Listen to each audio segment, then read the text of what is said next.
We've been fighting a long time, and we have all lost so very much, so many loved ones gone. But you are not alone. There are pockets of resistance all around the planet. We are at the brink. You have no idea how important you are. If you're listening to this, you are the resistance. Ave Maria Stella, Dei Mater Alma, atque semper Virgo, Felix te porta. Everybody, stay with Sus Fidelum, coming at you once again with Douglas Bershaw of Loreto Publications, Loreto Press, if you're nasty. If you haven't been by the site yet, it'll be in the show notes underneath. Check it out. Every book there is worth reading. We're going to talk about somebody who's a powerhouse in the liturgical movement, and he is this gentleman right here, Tom Prosper Gueranger. So, Doug, welcome back. How you doing? And please, who is he? And why did you guys start to run his stuff? Well, Guranger is the modern revival of the liturgy in France. He was born in 1805. I mean, we publish his stuff because it's absolutely the best on the liturgical life of the church. He was born in 1805 in France, in northwestern France, the same area that St. Louis Marie de Montfort came from. Mm-hmm. Not far. I think actually he was born possibly in Le Mans. But when he was born, the revolution was just 10, 15 years old. And now Napoleon was in charge of France. Uh-huh. And the life of the church was in many ways defunct. I mean, all the monasteries, the priests had been murdered, the nuns, all of the seminaries and religious houses had been extinguished. There were many religious living underground, and of course they were still working in France, but until the church was restored, the liturgical life of the church was pretty much non-existent. I likened that period of time to pretty much what the church did to itself in the 1960s and 70s. The churches didn't close, but the new liturgy and the suppression of the old liturgy and the liturgical life of the church in the divine office parts of it were suppressed, and it was completely rewritten. It seemed to me as a young man that the liturgical life of the church just disappeared in the 1970s. And of course, the liturgical element of Catholic life is the public praise of God on a continuing basis. You have the divine office, you have the sacramental, administrations, but of course, particularly the holy sacrifice of the Mass. In 1805, when he was born, there was a monastery not far from his birthplace where he grew up as a child. And eventually, he, as a young man, decided to go into religious life. And the religious life of the church was restored at some point. But interestingly enough, there was a break in the continuity. So one of the first things he had to do was go and find monks who knew how to be monks. I mean, if for 40 years there was no such thing as carpenters, well, how do you learn how to be a carpenter? You have to go and find some old carpenters that are still living and test their memories and ask them about it. So he was a towering figure in the church in the 19th century. He died in 1875, so exactly 70 years old when he died. But the amount of work that he did and the things he accomplished in his life, far beyond just the monastery that he founded or refounded, is nothing short of astonishing. As a young man, he decided to join, religious life, go into religious life, and he wanted to be a Benedictine. But the Benedictine life in France was dead. And even the monastery that he chose, which is today called Solesmes on the river Sarthe in northwestern France, it was all fallen apart in decay. It reminds you of St. Francis when our Lord told him, rebuild my church. The first thing he did was found this little old chapel that was destroyed and rebuilt it. Well, you have to start on the ground somewhere. So he found this old monastery that was in his neighborhood, and they moved into it and they started to rebuild it. But really what he was doing was restoring the monastic and the liturgical life of the church of a whole nation, France, the eldest daughter of the church. So he gathered around him a number of young, enthusiastic men who were anxious for the restoration, just the way today you see so many young Catholic people anxious for the restoration of the liturgy and the full liturgical life of the church, joining monasteries like the Clear Creek monks out in Oklahoma, who are a Solesmes congregation. So the first thing these men had to do was relearn from scratch how to do the liturgy, how to live the canonical hours, to how to pray the Benedictine life, ora et labora, and also how to restore the Mass, because it hadn't been available to Catholics in France for so long. So right there, that process of restoration makes Dom Guranger a model, at least for me and for many others in the church in the world today, since the devastation that was wreaked on the liturgical life of the church, the public prayer life of the church since Vatican II. We see it coming back now, and that's why Gueranger is such a great model for us, and especially the works that he produced. He was very close friends with Cardinal P in France. He was also very close friends with Pio IX, Pope Pius IX. In fact, two of the definitions that were issued to the church during the life of Pio IX, Pius IX, he attributed them to Dom Guéranger's work. The first one was, of course, the definition of the Immaculate Conception. And the second was the definition of the infallibility of the Pope and the perpetuity of the Petrine office at Vatican I. So Vatican I took place in 1869 to 1870, right at the last few years of Guéranger's life.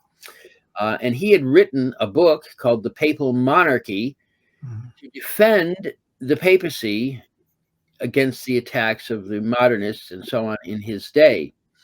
And that work was largely responsible for encouraging the fathers at the council, one of whom was my patron, St. Anthony Mary Claret, who actually attended the council and spoke at it in defense of the infallibility of the papacy. But the other one was on the Immaculate Conception, and Dom Guéranger wrote extensively defending the reasons why the church should define the Immaculate Conception. Cardinal P actually gave Dom Guéranger's eulogy when he died. But several of the works that he was engaged in, one of the first ones, the most important one, and the one that we publish is called the Liturgical Year. And it discusses the entire, you have the picture up there. That's our copy of it. There are some other versions of it available, but one of the things we discovered, this is an English edition. It was written, of course, in French, but translated by some of Dom Guéranger's disciples. In fact, Guéranger never finished. This is a 15-volume work. He died before. He died before it was finished, but his close associates, you might say his school around him, finished the work, and then translated it into English. It was translated into English at a Benedictine house in Europe, in England, and published in the 1880s and 1890s. In fact, Saint Therese family, her father and mother, who of course are both canonized now, as well as Saint Therese, used to read this work to her and her sisters when they were children. Mm-hmm. It was part of the daily family reading, along with a couple of other books that you might say formed the spiritual life of that very holy family. I think a couple of her sisters might be canonized as well someday. Saint Therese died in 1897, so she was a child when this book came out, and she lived in northwestern France. So their family was familiar with the Salem congregation and so on. As part of the renewal of the liturgical life of this individual monastery, Salem, they also reintroduced Gregorian chant, and the monks learned it. They perfected it for the modern age, and most people today who know about the proper Gregorian chant know of it because of the work of the Congregation of Salem, which still exists. Dom Gueranger is married there, or not buried there in Salem in France. And married. Yeah, I guess it is in a way, especially for a monk, to meet the bridegroom. But he's buried there, and his cause has been introduced for canonization by the diocese where he died.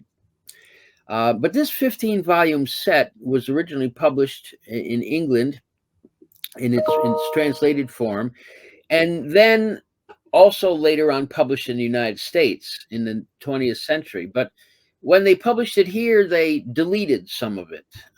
Some of it was not particularly consonant with the Catholic American idea of how the church should interact, especially with the state. Yeah. Monarchs, I heard, they didn't like. Yeah, there's a couple of, it wasn't a huge amount, but we went back to the original French edition and the original English edition and found all the missing articles. Mm-hmm. For example, one of them that's my favorite is most Catholics don't know that Blessed Charlemagne has a feast day in the calendar of the church, and he's considered a blessed in the church, not through the universal church, but throughout many dioceses in Germany and France. He has a feast day and a particular mass for him. But the idea that a Catholic emperor, and because this work discusses not simply the, you might say, hagiographical details of a person's life, but the depth of historical research and the doctrinal expression of a person's life in the church goes off into many different theological areas. Mm-hmm. So it's not simply a discussion of the Mass for the day, but this work is a history. It's a history of the church. It's a history of sanctity. It's a history of liturgy. And of course, it covers the temporal cycle as well as the sanctoral cycle. Mm-hmm. So in the 15 volumes, the first one you have pictured there is for Advent. It just covers the first 4 weeks of the liturgical year. And then there's 3 for the 2 more for the Christmas season. Volume 4 is Septuagesima, and then Lent. There's a whole volume for Lent. There's a whole volume just for Passiontide. Yes, that's a long one. Oh, yes, and it's just packed with. It's beautiful. It is fantastic. Yeah, I know on your site, Sensus Fidelium, here I see often there are readings from the liturgical year. For example, today is I was on the site yesterday and I saw that somebody was doing the reading for Saints Cosmos and Damien. That'd be this guy that can barely read doing it. Was that you? Yeah.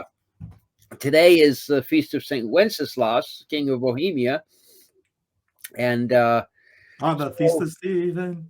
Yes, exactly. Every Englishman knows that song.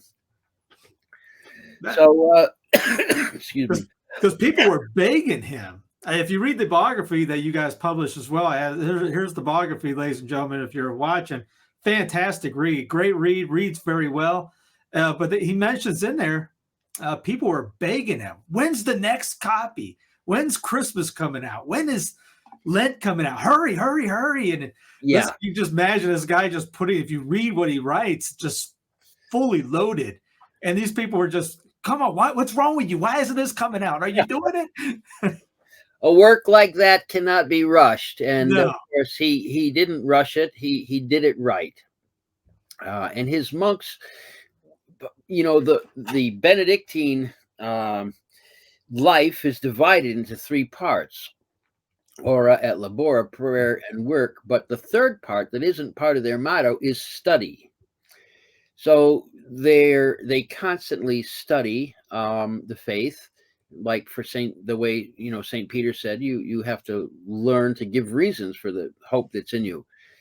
These men were not only restoring a whole method of living that had been lost for 30 to 40 years in one of the most Catholic nations in the world, France, but they were at the same time fighting all of the modernist heresies that were arising up.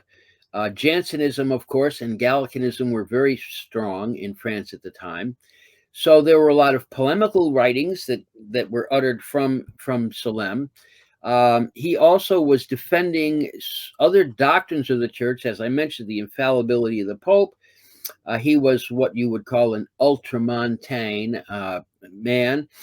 He was friends with many of the Louis Villot and Lacordaire and many of the people who were defending the church in France in his time. So he was very much both a religious and a political figure of his day. Like I say, the restoration of Gregorian chant in the church is largely due to the work of Salem, as well as what Dom Gueranger knew in his heart was that to live a fully Catholic life, you have to participate in the liturgy of the church every day. Mm-hmm. Many people cannot attend Mass every day because it's just not available to them, or it's too difficult. They have too many other responsibilities in their life. But of course, the life of a monk or any religious is totally centered on the divine office and the Mass of the day, the community Mass. But even if you are not able to attend Mass every day, even if your duties in life prevent you from saying the full divine office, you could still say part of it, or you could say a little office of the church. For example, the office of the Blessed Virgin Mary, or some of the other, official prayers. Most Catholic families all say the Rosary together, although that's not officially a liturgical prayer. It's about as close as you can get and not be an official liturgical prayer of the church. It's based on the Psalms, of course. All the liturgical prayer of the church is essentially based on the Psalms of David. But in order to live the full Catholic life, the liturgy has to imbue every moment of your day in one way or another. It says in Scripture, you have to pray always. Well, it doesn't mean we always have the divine. Every priest is required to say the divine office every day, but even laymen should do as much as they can. Even if it's a few minutes in the morning, a few minutes at night, you can, whatever it is. So, but in order to be willing to participate in that to the greatest extent, you have to know it. Mm-hmm. You have to know its value. You have to know its breadth and its depth. You have to have some understanding of it, even though so much of it is like mystical and sort of seeps into you. Mm-hmm. You don't have to know every word of the Mass, every word of the divine office, but when you're hearing it, when you're praying it, when you're chanting it, it just seeps into your very being. You still hear it in your memory. Yeah. You see things, you're still thinking of it. It's still in your mind. So like that whole pray always, you don't have to be muttering words. You're thinking of it. You're thinking holy things. And you're thinking of Lord. Exactly. So the liturgical year, that 15-volume set, is designed to do that. It's a book for a lifetime. It's like Yes. the Holy Scripture. You get this. It's so complete, and I've read it over and over. I mean, you don't just read it once. Of course, it takes a long time to read 15 volumes. There's thousands and thousands of pages there. Trust But me, I know. every time you pick it up, there's something new, something exciting, something that, oh, I never knew that. Oh, that is so amazing. There hasn't been a day that I haven't said exactly that. Yeah. Especially Sundays. I mean, there's sometimes you're going, I'll screenshot it and send it to a priest friend of mine or another buddy of mine. I go, look at this. And they're just right back going, that's just gold. I mean, literally, there's gold on every page. Yes. Yeah. This is why Loreto publishes this work and brought it back to the American Catholic Americans for so long. For exactly that reason. It's pure gold. This is why we publish the works we do. The Douay Rheims Bible, the commentaries by Lapide, particularly in the liturgical field, Dom Gueranger. He's the master. I mean, if at some point he's declared doctor of the church, like Aquinas was, the Summa is his masterpiece. In the biography, it says, hope he will be declared doctor of the liturgy. Doctor of the liturgy. Yeah, right. So here's a couple tidbits for you too. I don't know how many people know about the Holy Face. Leo de Pont would make pilgrimages to Salem to sit at his feet, as he said, to sit at the feet of the great Guranger and listen to his theological explanations to him, because he was just a layman, and he was big in the Reparation movement at that time as well. And Leo got him oil, and when he died, the extreme unction was from the oil at Leo's shrine. Well, at the shrine of the Holy Face at the time, the miraculous oil from his candles was used on Guranger. Yeah. And Cardinal P's eulogy of him, he mentioned that how his monks, what a great loss they suffered, how they were able to, at table, listen to Guranger give expositions of the faith and explanations. To have known a great man like that is a tremendous blessing. Yes. And Cardinal P knew that very well, as did Pius IX. He was, and it's funny because when you read this book, you will see he knew the mystics of his day. He knew the other holy men and women that were contemporary with him. And he also had visions of what was to come. It's part of the reason how the church always anticipates the problems to come. Mm-hmm. I mean, Vatican I anticipated the problems of the 20th century. So does this book. And you see intimations of the issues that Our Lady raised at Fatima, with Leo de Pont and the Divine Reparations. Julie Marie Jaheni was contemporary and also living in this area. Jean Jougan, so many people. And when Saint Louis Marie de Montfort predicted, great things to come from this area, it was, I believe, during his lifetime that they discovered true devotion, because it had been lost for a long time. So, and he even brings up problems. Now, if everyone thinks that's watching is just to the point that this is the only time we've ever had problems in the church, please, this is one of those books that will also help you get that out of your mind. That as great as during that time, you had a great Pope, Pius IX.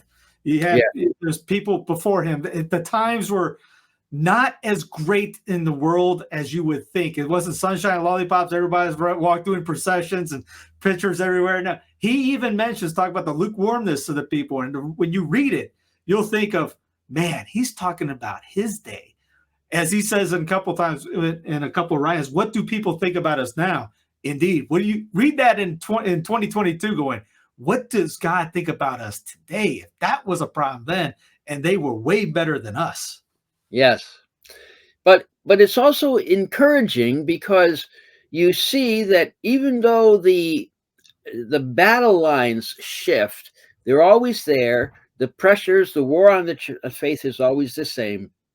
And God always gives the people of the moment the grace they need to deal with that particular moment that he's placed them into the world. Yeah. Yeah, it's we think, oh my gosh, this world is so horrible, and Armageddon's any day, and what's that? But they talked about this right from the earliest days of the church. Right. So Everybody thought everybody was the Antichrist. Everybody thought there was in there, at the end of the world was their generation. Everyone thought that. You're not alone.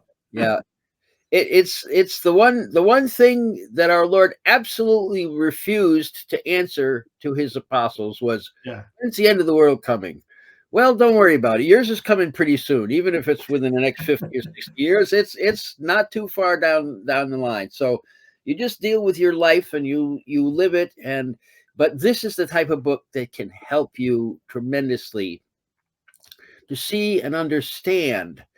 Dom Guranger was very, very knowledgeable about the politics and the backdoor efforts to undermine the church, because we have to be militant in defense of our church. We have to be vigilant always, not just in our own spiritual life. Of course, that's the number one job. But if you want to be an ardent militant Catholic, you have to know what the enemies are in the world out there as well. That's the art of war. If you know your enemy, you know yourself, you'll win. If you don't know your enemy, but you know yourself, you got a chance. If you don't know either, you got no chance. Right. You don't even know you're at war. You're just drifting off. I think it was St. Alphonsus, one of the priests, famous saints, was asked, about a certain group of priests, and he said, "Oh, those priests, they're just busy sewing up soft little pillows so people can sleep in their sins." Yep. Oblivious. Leo the 13th, or was it Pius X, Servonimus maybe said that the number one reason most people go to hell is because of ignorance. Well, this book will definitely change the ignorance. That's shocking to most people, because what do you mean? God, people go to hell because they're ignorant? Yes, because they're ignorant of what they need to do to be saved, because it's not automatic. Yeah. You don't have to be a scholar and a Latin genius to be able to do this, to be able to be in not that kind of intelligence, but because there's some people that couldn't read that are saints, but they knew what they needed to do. Right. But now in the modern world, most of us can read, and we should, because it's a gift God has given you, the ability to read, the knowledge to be able to read scripture, to read works like this, is a tremendous talent that God gives us in this modern age. We're supposed to read blogs. We're not supposed to read good books like this. We're supposed to read people emoting all the time. Well, don't trash blogs too much. You got a great website here, and I love it. But it infuses people. There's a time and a space for things like your enterprise here, your apostolate. But the goal of your apostolate, of course, is so that people's spiritual life will be improved. Yes. And that's why Loreto publishes what we do. You mentioned that, people were talking about how much Dom Gueranger gave to his people. Well, with a work like this, I hear priests all the time, and I have people tell me, I'll have a friend, from Wisconsin or South Dakota or California call me up. Our priest gave a great sermon Saturday or Sunday, and he said he was quoting from the Liturgical Year or Lapide. I just got an order from a priest in the Diocese of Bridgeport, Connecticut, for the Lapide set. Nice. And I guarantee you that his people are going to have much better sermons now when he's reading a book like this. 25 years, almost 20 years ago now, I got a call from a young man in the Diocese of La Crosse, Wisconsin. He was working in the chancery there, and he said, "We just got a new bishop, and I really like him, and I'm going to give him a copy of this set for Christmas." Fantastic. So he did. The guy's name was Leo Burke. He says, "You don't know who he is yet, but," he says, "you'll know who he is pretty soon enough." And sure enough, he turns out to be, one of the better prelates in the church nowadays. Eh. But he's been reading this book for 20 years, since he got one of the first ones right hot off the press. Yeah, you speak of sermons. You could literally, if you're a priest, just read the commentary on Sunday that he does on, but because I know in the New Rite, they're basically more trained to be more scripture oriented instead of series and different things. There it is right there. He goes through Paul's epistles and he goes through the Gospels, and the depth he goes into will just blow you away. Yeah. So anyway, that's the good side. And of course, we have a whole sections on the website here on Latin and Latin Mass and the missals and so on. And of course, when you're talking about the Mass nowadays, I mean, in Gueranger's time, when you talked about the Mass, well, there was only one Mass. Everybody knew what the Mass was all about. But now you've got another, liturgy in the church that was invented in the 1960s. And it's well, in a way, it's competition for the Roman Rite, but in a way, it's not competition, because how can you compare to this? And the biggest destruction is the calendar because this goes with the year and the calendar.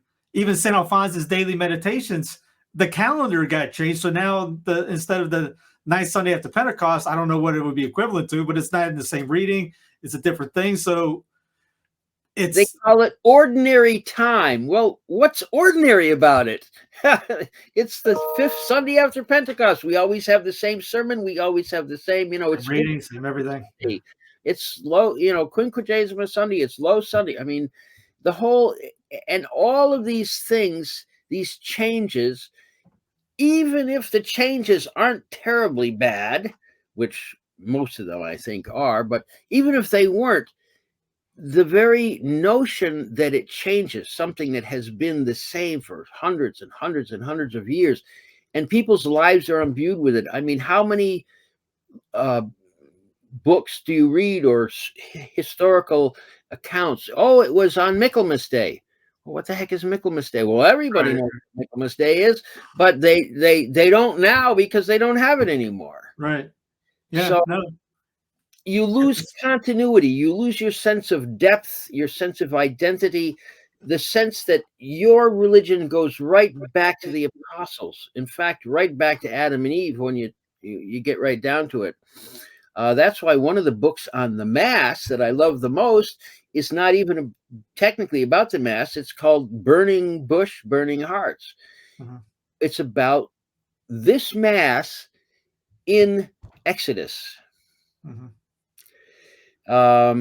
So because you'll read this and you'll go, what if you know the pre-55, we talked about Passion Week, that was pre-55.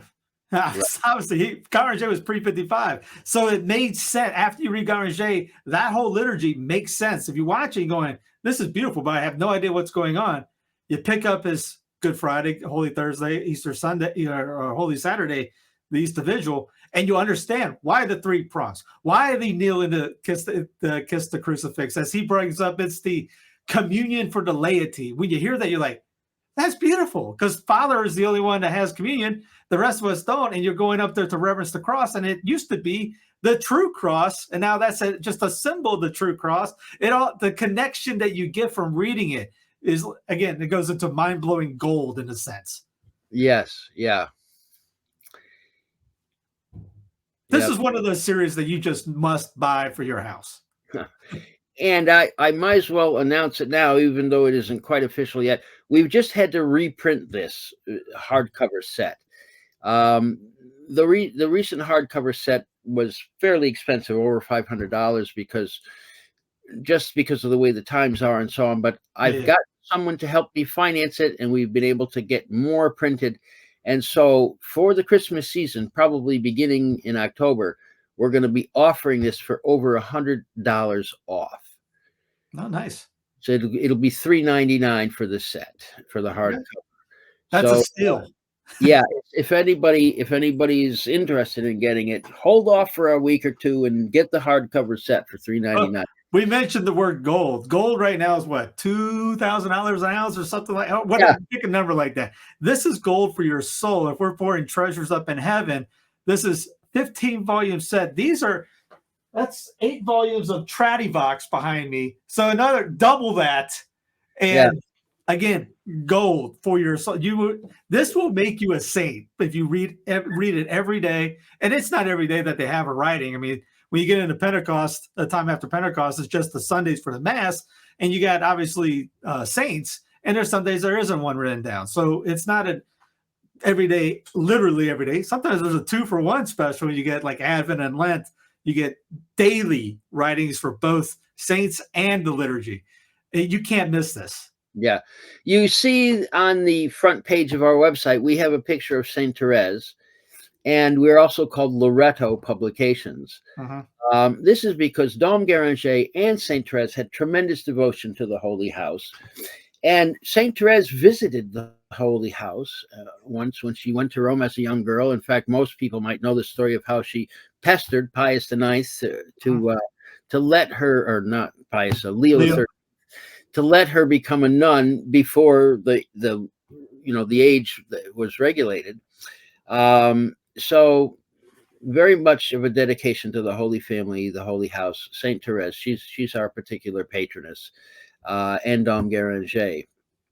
So we also offer under our Mass section polemical works on the new Mass and the new liturgy and sacraments and so on, things that explain to people why the new Mass is substandard, why would you have that Mass, that liturgy, when you could have this? And I'm so excited about the resurgence in the traditional Mass. I remember an abbot, a friend of mine, who's a Benedictine abbot, a number of years ago now, 5, 6 years ago, I forget exactly. He had just come back from Rome, where the Benedictines have their, every 5 or 10 years, all the abbots to get together to discuss in common the issues of the day facing their order and so on. Because the Benedictines are not a unified group. They are in congregations. Actually, every individual house has its own rule and its own right. They're independent. It's not like the Jesuits or the Dominicans where they have one unified head. You might say the Benedictines are decentralized religious life. And that's why you have different congregations, the English congregation, the Swiss congregation, and there is the Salem congregation, people who follow a particular spiritual mode or method, or they have what they call a mother house. So this monk, this abbot had been to the gathering of Benedictine abbots in Rome, and they were discussing the 2 main topics of their week there together, were how Benedictines today have to deal with technology, modern technology. Because the whole point of a Benedictine life is that you don't let the world creep in too much to what you're doing. And technology has that element of creeping into your life and displacing other things that should be more important. And yet you can't deny the necessity of this. Many of these monks would often be called to the sickbed of a person. They would go out regularly to give the sacraments to people dying, or they go out to serve other parishes or as chaplains at colleges or different things. They're needed sometimes elsewhere, and of course, if you don't have a website now, nobody knows who you are. So how to deal with that technology end of their life, and how to keep it, use it properly but sensibly without interfering with the life of prayer. But I said, well, so what was the other topic, Abbot? He said, the problem of vocations. I said, problem of vocations, what do you mean? He says, well, lots of the Benedictine houses around the world, the average age of a monk or a sister is 65 or 70 years old, and we don't have young people coming in. But he said there are some houses that are overflowing with vocations. I said, so what conclusions did you come to? He said, well, it's pretty easy when we look at the statistics. The houses that are overflowing with vocations are the ones that have the chant and the traditional liturgy. Mm-hmm. Yeah, beauty draws. Yes, it does. It's converting in itself. It draws you in. Holiness, sanctity to anyone, even people who are not interested to be saints themselves, Mm-hmm. are still fascinated. Yep. You don't need apologetics. You don't need to do arguments. You can just let, as they say about truth, just let it out of the cage. Right, right. Yeah. So the liturgy is converting in itself, just seeing it. And I would say this book, this series, just on top of that, with the liturgy converts. This book converts. yes.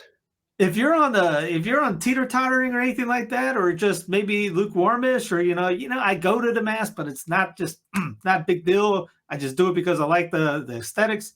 This will change you overnight, I believe. Yeah. It's the ability to deepen your faith and to make it so vibrant and I mean, I'm always excited to go to mass. I wasn't always. At some points in your life, you say, "Oh my gosh, I got to go to mass again today." Well, no, that's out the window once you start reading this and you start to understand it. Oh yeah, even the introit and collect and all that. You not just the epistle, right? But why is there an intro? Why is this? He gets into the whys, and yeah, like I said, it's just if there's a must-have book, must-have series, this is it. If you don't want to get, I don't know, do you guys sell it individually or just as a set? The hardcover is only as a set, but we have a softcover edition as well, and we sell them individually per volume. So if you buy them one at a time, it costs a little more than getting the whole set all at once. But at least it's a way to jump in and test the water, so to speak. But so many times I have people buy one or two books and then they call back and they say, "Oh, I want the whole set. Can I still get the set price?" Oh, sure. Just to get them out to people's hands. Exactly. Yeah, it's such a life-changing thing. Yeah, if you accidentally buy the first copy to see how you love it, and you want the set, give that one to someone else and get the set. Yeah. Advent is coming up. The beginning of the liturgical year begins on the first Sunday of Advent, which is always the Sunday closest to the feast of St. Andrew. And he explains all that. Why? Yeah. Why? That's the beauty thing. Like when a kid asks why, you're getting the why. Why do we do this? Why do we get that? And that's just, when you get that part, you're not just going through actions. This is why I'm doing this. And it makes a big difference. And every part of the church, why do we say this prayer? Why is this prayer said now? What are the rubrics of this particular part of the Mass? Why, when the priest turns around to give the blessing just before communion, why doesn't he turn totally around and face the people? Why he only turns halfway? Why is that? Why do the altar boys do this? Everything about it. And then with the feast days, why is this particular gospel used on this particular Sunday, like Good Shepherd Sunday? Catholics used to know the Sundays of the year by their names. Liturgical year. This is Holy Family Sunday. This is Good Shepherd Sunday. This is, 2 Sundays ago was Providence Sunday. No one I knew that. It was a beautiful write-up. But yeah, and he gives all the details, the historical details, everything about it. I appreciate you coming on and doing this. No problem. Everyone, go to the site, get this for yourselves, get it for a priest, seminary, whatever. Get this in more hands. All right, Steve. Thanks very much for having me on, and we'll see you in a few weeks. Sounds good. Thanks again. All right. God bless.